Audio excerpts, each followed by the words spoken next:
माझ्याबरोबर ओबीसी नेते लक्ष्मण हाके आहेत। काय सांगाल, शांतता रॅली वगैरे निघालेली आहे, निघणार आहे, काय सध्या भूमिका घेताय तुम्ही? अशांतता निर्माण कोणी केली? जे अशांतता निर्माण करतात तेच शांतता रॅली काढतायत। याबद्दल आम्हाला काही बोलायचं नाही। शांतता रॅलीला आमच्या शुभेच्छा आहेत, पण आम्ही संवाद रॅली काढणार आहोत आणि ओबीसीना जागा करणार आहोत। 288 जागांवरती उमेदवार उभे करण्याची घोषणा मनोज जरांगेंनी केली आहे। तुमची भूमिका काय असणार आहे? तुम्ही उमेदवार देणार? त्यांनी 288 उमेदवार पाडावेत, त्यांना आमच्या शुभेच्छा आहेत। कारण एकदा ही लोक बाहेर गेली पाहिजेत, हे या त्यांच्या भूमिकेशी आम्ही सहमत आहोत।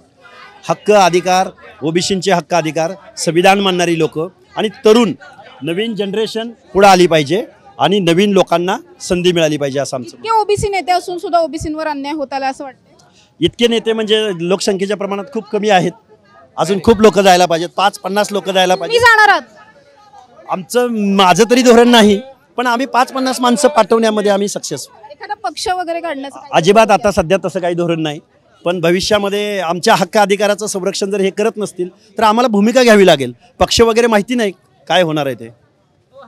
नक्कीच माझ्याबरोबर लक्ष्मण हाके होते। जसं त्यांनी सांगितलं की सध्या तरी कुठल्याही प्रकारे पक्ष काढण्याची भूमिका त्यांनी घेतलेली नाहीये, मात्र तरी सुद्धा मनोज जरांगे पाटील यांनीच किंवा मराठा आंदोलकांनीच अशांतता निर्माण केली आणि ज्यांनी अशांतता निर्माण केली तेच आता शांतता रॅली काढतायत, अशा प्रकारची टीका सुद्धा ते करताना पाहायला मिळत आहे। त्यामुळे येत्या काळामध्ये विधानसभेला ओबीसी नेते आणि ओबीसी आंदोलक हे सगळे जे आहेत त्यांचे उमेदवार दिसणार का, हे सगळंच पाहणं सध्या महत्त्वाचं झालेलं आहे। कॅमेरा पर्सन शिवाजी साळुंखे सह Samruddhi Jadhav, top news Marathi, Pune. Come on guys, hurry up. यार सुन ना, एक ब्रेक ले लेते हैं। Guys, I'm telling you, तुम लोगों को सही से ट्रैकिंग नहीं आता। But that's okay, you can learn. रोज का ढक्कन देना।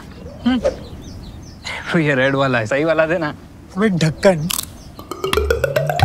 पहले तो सही पानी पीना।